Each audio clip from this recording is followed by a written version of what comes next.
మేమంతా సిద్ధం పేరిట జగన్మోహన్ రెడ్డి గారు ఈ రోజు నుంచి బస్సు యాత్ర ప్రారంభించింది మనందరూ తెలిసిందే. కాకపోతే కడప జిల్లాలో జగన్మోహన్ రెడ్డి గారు ఈ బస్సు యాత్ర ప్రారంభించేటప్పుడు ప్రతిపక్షాలు ఆయన మీద ఎక్కువ పెట్టే అంశాలు ఏమిటంటే వివేకానంద రెడ్డి గారి హత్య కేసు గురించి జగన్మోహన్ రెడ్డి గారు ఏ విధంగా మాట్లాడతారు. బికాస్ కడప ఎంపీగా అవినాష్ రెడ్డి గారు పోటీ చేస్తున్నారు. సొంత గడ్డ మీద సొంత బాబాయిని చంపేశారు 5 అని చెప్పి ఏది పడితే అది మాట్లాడుతున్న వాళ్ళు జగన్మోహన్ రెడ్డి గారు కౌంటర్ ఏ విధంగా ఇస్తారని చూసిన వాళ్ళందరికీ జగన్మోహన్ రెడ్డి గారు సీరియస్ అలిగేషన్ అయితే షర్మిలమ్మ మీద సునీతమ్మ మీద చేసినట్టుగా మనందరికి అర్థమవుతా ఉంది. వివేకానంద రెడ్డి గారిని ఎవరు చంపారు, ఎందుకు చంపారు ఈ జిల్లా వాసులందరికీ తెలుసు, మనందరికీ తెలుసు. వివేకానంద రెడ్డి గారి హత్య కేసు వెనక ఎవరెవరున్నారో మనందరికీ తెలుసు.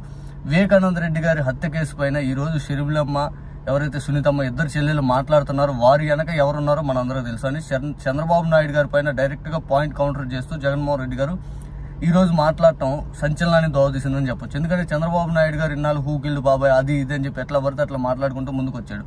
ఇక జగన్మోహన్ రెడ్డి గారు స్ట్రాంగ్ కౌంటర్, దీని వెనక ఇంకా చంద్రబాబు నాయుడు గారే ఉన్నారు, చంద్రబాబు నాయుడు గారే దీన్ని మ్యానిపులేట్ చేసుకుంటూ ముందుకు వెళ్ళాడు అని చెప్పి సొంత చెల్లెలను కూడా మ్యానిపులేట్ చేశాడు అనే విధంగా చంద్రబాబు నాయుడు గారి పైన జగన్మోహన్ రెడ్డి గారు ఏదైతే ఎన్నికల ముందు ఏదైతే స్ట్రాంగ్ అలిగేషన్ చేశాడో ఇప్పుడు అలాగే అలిగేషన్ చేసుకుంటూ ముందుకు వెళ్ళాడు.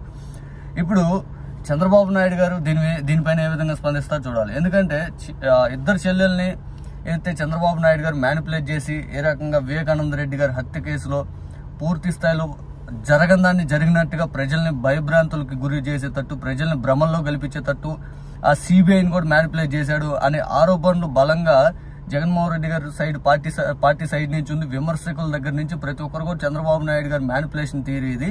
బికాజ్ వివేకానంద రెడ్డి గారు చనిపోవడానికి ఆ రోజు సాయంత్రం కూడా చనిపోయే కాసేపు ముందు కూడా అవినాష్ రెడ్డి గారి కోసం ప్రచారం చేస్తే అవినాష్ రెడ్డి గారికి ఏం సంబంధం దీని గురించి? మరి టికెట్ కోసం కదా అవినాష్ రెడ్డి గారు వివేకానంద రెడ్డి గారిని చంపేశారంటే మరి అవినాష్ రెడ్డి గారికి మద్దతుగా వివేకానంద రెడ్డి గారు ఎందుకు వెళ్తారు?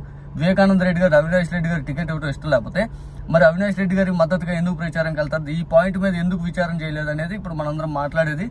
ఆ వివేకానంద రెడ్డి గారు ప్రచారం తిరిగిన ఏరియాలో ఎవరైతే ఆ ప్రచారం తిరిగిన ఏరియా మనుషులు మాత్రం సిబిఐ విచారించలేదు. కనీసం ఆ చంపిన వ్యక్తి అయినటువంటి ఎవరైతే దస్తగిరిని నెత్తినెత్తుకొని రోజు పచ్చ మీడియాను చంద్రబాబు నాయుడు గారు వీళ్ళందరూ ఎందుకు మోస్తున్నారో అది కూడా అదొక క్వశ్చన్ మార్క్ మనందరికి అర్థం కాదు. జగన్మోహన్ రెడ్డి గారు కూడా అదే కౌంటర్ అటాక్ గా మాట్లాడటం జరిగింది.